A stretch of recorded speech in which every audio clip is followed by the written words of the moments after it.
R C B versus M I Wankhede ಸ್ಟೇಡಿಯಮಲ್ಲಿ ನೆನೆ ನಡೀತಲ್ಲ, ಒಂದು ಇತಿಹಾಸ ಸೃಷ್ಟಿ ಮಾಡಿದ್ದಾರೆ ನಮ್ಮ ಆರ್ ಸಿ ಬಿ ಅವರು. ಬನ್ನಿ ಇದ್ರ ಬಗ್ಗೆ ಮಾತಾಡೋಣ.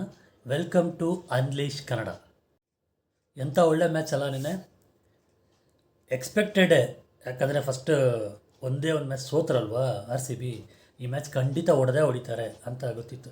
ಬಟ್ ಇನ್ನೊಂದು ಕಡೆ ಏನಾಗಿತ್ತಂದರೆ ಎಮ್ ಐ ಕಂಟಿನ್ಯೂಸ್ ಆಗಿ ಸೋತ್ಕೊಂಡೇ ಬರ್ತಾಯಿದೆ. ಈ ಮ್ಯಾಚ್ ಮಿಸ್ಸೇ ಆಗಲ್ಲ, ಅವರು ಟ್ರೈ ಮಾಡ್ತಾರೆ ಅಂತಿದ್ದೆ. ಬಟ್ ಅವ್ರ ಊರಲ್ಲಿ ಹೋಗಿ ಅವ್ರ ಐಟಮ್ ತೊಗೊಂಡು ಅವ್ರಿಗೆ ಹೊಡೆದಂಗಿತ್ತು. ಓಕೆ, ಇದಕ್ಕೆ ಮುಂಚೆ ಸಿ ಎಸ್ ಕೆಗೆ ಹೋಗಿ ಅಲ್ಲೇ ಹೊಡೆದ್ರು, ಚೇಪಾಕಲ್ಲಿ ಅವ್ರಿಗೆ ಹೊಡೆದ್ರು, ವಾಂಕಡೆ ಸ್ಟೇಡಿಯಮ್ಮು ಮುಂಬೈಯಲ್ಲಿ ಅವ್ರಿಗೆ ಹೊಡೆದ್ರು. ಸೂಪರ್. ಏನು ಬ್ಯಾಂಗ್ಳೂರಲ್ಲಿ ಒಂದೇ ಒಂದು ಮ್ಯಾಚ್ ಸೋತರು, ಅದು ಬಿಟ್ಟರೆ ಇದೇ ಫಾರ್ಮಲ್ಲಿ ಅವ್ರು ಹೋದರೆ ಎಲ್ಲೋ ಹೋಗ್ಬಿಡ್ತಾರೆ. ನೆನ್ನೆ ಸ್ಟಾರ್ಟಿಂಗಲ್ಲಿ ಟಾಸು ಸೋತೋಗಿದೆ, ಒಂಥರ ಆಗೋಯಿತು ಏನಪ್ಪ ಅಂತ. ಅದೇ ಥರ ಹೇಳಿದ ಥರನ ಅವರು ಫಸ್ಟು ಆರ್ ಸಿ ಬಿಗೆ ಬ್ಯಾಟಿಂಗ್ ಮಾಡೋಕೆ ಕೊಟ್ಟರು. ಅವ್ರು ಫಿಕ್ಸ್ ಆಗಿ ಬಂದಿದ್ದಾರೆ ಅನಿಸುತ್ತೆ ಆರ್ ಸಿ ಬಿ ಅವರು. ಹೊಡಿಲೇಬೇಕು ಈ ಮ್ಯಾಚ್ ಹೆಂಗಾದ್ರೆ ಅಂದ್ಬಿಟ್ಟು ಸಾಲ್ಟು ವಿರಾಟ್ ಕೊಹ್ಲಿ ಸ್ಟಾರ್ಟ್ ಮಾಡಿದ್ರು. ಸಾಲ್ಟ್ ಸಕ್ಕದಾಗ ಒಂದು ಶಾಟ್ ಹೊಡೆದ್ರು. ನೆಕ್ಸ್ಟ್ ಬಾಲು ಬೋಲ್ಡ್ ಮಾಡಿ ಸಾಕು. Next Padikkal Virat Kohli Kotrappa partnership, super partnership. First ಇದರಲ್ಲಿ ಆಲ್ಮೋಸ್ಟ್ ಒಂದು ಆರು ಓವರಲ್ಲಿ ಚಿಂದಿ ಉಡಾಯಿಸ್ಬಿಟ್ರು ಅವ್ರಿಗೆ. ಯಾರು ಹೇಳ್ಬೇಕಂದ್ರೆ ಸ್ಪೆಷಲಿ ವಿರಾಟ್ ಕೊಹ್ಲಿ. ಬೂಮ್ರಾ ಬೌಲಿಂಗ್ಗೆ ಫಸ್ಟ್ ಬಾಲೇ 6.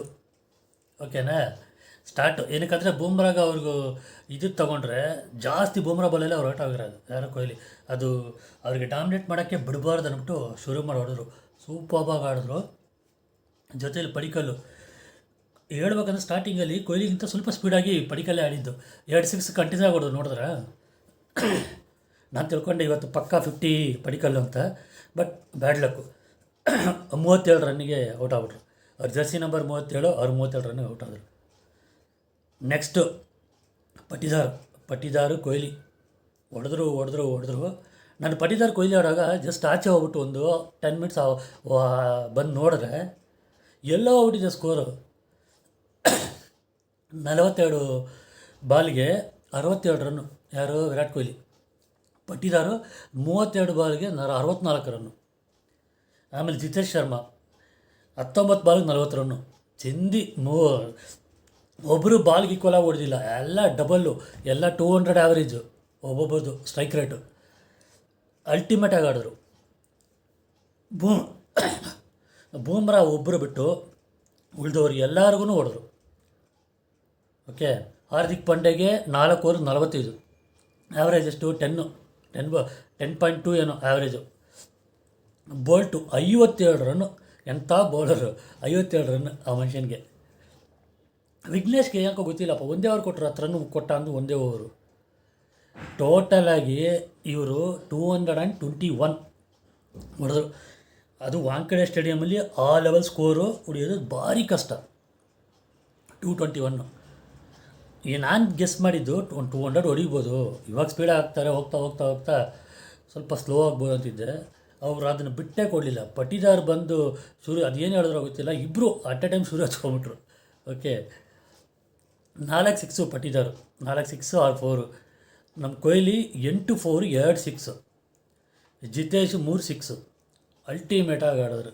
ಆಮೇಲೆ 221 ಟಾರ್ಗೆಟ್ ಕೊಟ್ರೆ ಇವು 2-2 ಹೊಡಿಬೇಕು. ತಿಲಕ್ ವರ್ಮಾಗೆ ನೋಡಿ ಲಾಸ್ಟ್ ಮ್ಯಾಚು ಸರಿಗಾಡಿಲ್ಲ ಅಂದ್ಬಿಟ್ಟು ರಿಟೈರ್ಡ್ ಆಯಿತು. ಹಿಸ್ಟ್ರಿಲೇ ಇಲ್ಲ ರಿಟೈರ್ಡ್ ಆರ್ಟ್ ಮಾಡಿದ್ದು. ತಿಲಕ್ ವರ್ಮ ಇಷ್ಟು ಮ್ಯಾಚ್ಗಳು ವಿನ್ ಮಾಡಿಕೊಟ್ಟಿಲ್ಲ ಮುಂಬೈಗೆ, ರಿಟೈರ್ಡ್ ಆಡ್ಬಿಟ್ರು. ಅವ್ರು ನೋಡಿ 29 ಬಾಲ್ಗೆ 56 ಹೊಡೆದ್ರು. ಇವಾಗ ಏನಂತಾರಪ್ಪ ಹಾರ್ದಿಕ್ ಪಾಂಡ್ಯ. ಆಮೇಲೆ ಹಾರ್ದಿಕ್ ಪಾಂಡ್ಯ ಒಳ್ಳೆ ಬ್ಯಾಟಿಂಗು, 15 ಬಾಲ್ಗೆ 42. ಆಮೇಲೆ ಸೂರ್ಯಕುಮಾರು ಬಿಲ್ಡಪ್ ಕೊಟ್ಟಿದ್ದು ಅನ್ನ 26 ಬಾಲ್ಗೆ 28 ಅಷ್ಟೇ ಹೊಡೆದಿದ್ದು. ಇದರಲ್ಲಿ ಮಜಾ ಏನಂದರೆ ಏನು 6ಗಳು ಹೋಗ್ತಾ ಇದ್ರೆ ಇವನು ಹಿಡಿಯೋಕ್ಕಾಗ್ತಾಯಿಲ್ಲ ಹಾರ್ದಿಕ್ ಪಾಂಡ್ಯ. ಏನು ಆಟಿಟ್ಯೂಡ್, ಏನು ಗಾಂಚಲಿ, ಹಿಂಗನ್ನೋದಕ್ಕಂತೆ ಕೈನ ಅಪ್ಪ. ಅದು ನೋಡಿಬಿಟ್ಟು ಇದಕ್ಕಾದರೂ ಹೊಡಿಬೇಕು ಅವ್ರಿಗೆ ಅಂತಿತ್ತು, ಗೊತ್ತಾಯ್ತು. ಹೊಡಿಬೇಕಂತಿದ್ರೆ ಅವ್ರ ತಮ್ಮನೇ ಹೊಡಿಯೋದು. 4 ವಿಕೆಟ್ ಕೃಣಾಲ್ ಪಾಂಡ್ಯ ಲಾಸ್ಟ್ ಓವರಲ್ಲಿ ಸೂಪರಾಗಿ ಇದು ಮಾಡಿದ್ರು. ನನಗಂತೂ ನಂಬಿಕೆ ಇರಲಿಲ್ಲ, ಯಾಕಪ್ಪ ಕೃಣಾಲ್ ಪಾಂಡ್ಯ ಕೊಟ್ಟರು.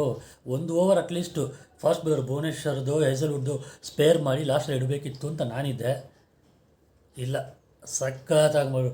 ಲಾಸ್ಟು ಒಂದೇ ಓವರಲ್ಲಿ 3 ವಿಕೆಟು ಅಣ್ಣಂದು. ಓಕೆ, ಹೆಂಗೆ ಕಂಟೈನ್ ಮಾಡೋಣ ಹಂಗೆ ಕಂಟೈನ್ ಮಾಡಿದ್ರು. ಆಮೇಲೆ ಹೇಸಲ್ವುಡ್ಡು 2 4 ಓವರ್ಗೆ 37 ರನ್ನು, 2 ಮೈನ್ ವಿಕೆಟ್ ತೆಗೆದ್ರು, ಹಾರ್ದಿಕ್ ಪಟೇಲ್ ತೆಗೆದು ಸಾಕಿದ್ರು. ಆಮೇಲೆ H Dayal 2 over 46 run, but still ಓಕೆನೆ, ಕಾನ್ಫಿಡೆನ್ಸ್ ಆಗಿ ಆಡಿದ್ರು ಆ ಮನುಷ್ಯ. ಇದರಲ್ಲಿ ಮಜಾ ಏನಂದರೆ, ರೋಹಿತ್ ಶರ್ಮಾ ಆಡ್ತಾರೆ ಅಂತ ಎಕ್ಸ್ಪೆಕ್ಟ್ ಮಾಡಿದ್ರೆ ಆ ಮನುಷ್ಯ ಅದೇನಪ್ಪ ಪರ್ಪಸಾಗಿ ಆಡ್ತಾ ಇದ್ದಾರೆ, ಏನಂತ ಗೊತ್ತಿಲ್ಲ, ಸರಿಗೆ ಆಡ್ತಾರೆ. ನೋಡಿ, ಇವ್ರು ಇಷ್ಟು ಜನನೇ ಹೊಡೆದ್ರು. ಸಾಲ್ಟ್ ಒಬ್ಬರು ಇದ್ದಿದ್ರೆ ಈಗ ಗೆಸ್ ಮಾಡಿ ಇನ್ನೂ ಎಷ್ಟು ಹೋಗಿರೋ ಸ್ಕೋರ್ ಅಂತ. ಅದನ್ನು ತೀರ್ಸ್ಕೊಂಬಿಟ್ರು ಇವರು. ಅದು ಕೊಹ್ಲಿ ಇದರ ಮ್ಯಾಚ್ ಆದಮೇಲೆ ಹೇಳಿದ್ರಲ್ಲ, ಸಾಲ್ಟ್ ಹೋದರು ಬಟ್ ಇದು ಬಿಡಬಾರ್ದು ಅಂತ, ರಿದಮ್ ಬಿಡಬಾರ್ದು ನಾವು ಹೊಡೆದ್ರು ಅಂತ ಹೇಳಿದ್ರು. ಇದೇ ರಿದಮಲ್ಲಿ ಆಡಿದ್ರೆ ಈ ಸಲ ಕಪ್ಪನ್ನ ಯಾರೂ ತಪ್ಸೋಕ್ಕಾಗಲ್ಲ RCB ಕಡೆಯಿಂದ.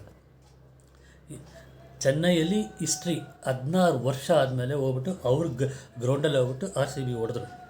ಇಲ್ಲಿ 10 ವರ್ಷ ಆದಮೇಲೆ ಅದೇ ಗ್ರೌಂಡಲ್ಲಿ ಹೋಗ್ಬಿಟ್ಟು ವಾಂಖೇಡೆಯಲ್ಲಿ ಅವ್ರು ನೋಡಿದ್ರು. ಓಕೆ, ಇದು ಹಿಂಗೆ ಕಂಟಿನ್ಯೂ ಮಾಡಲಿ. ಫಸ್ಟ್ ಮ್ಯಾಚೇ KKRನ ಅವ್ರ ಗ್ರೌಂಡಲ್ಲೇ ಹೋಗ್ಬಿಟ್ಟು ಹೊಡೆದ್ರು. ಹಿಸ್ಟ್ರಿ ಕ್ರಿಯೇಟ್ ಮಾಡ್ಕೊಂಬರಲಿ, ಇದೇ ಥರ ಆಡಲಿ, ವಿನ್ ಆಗಲಿ.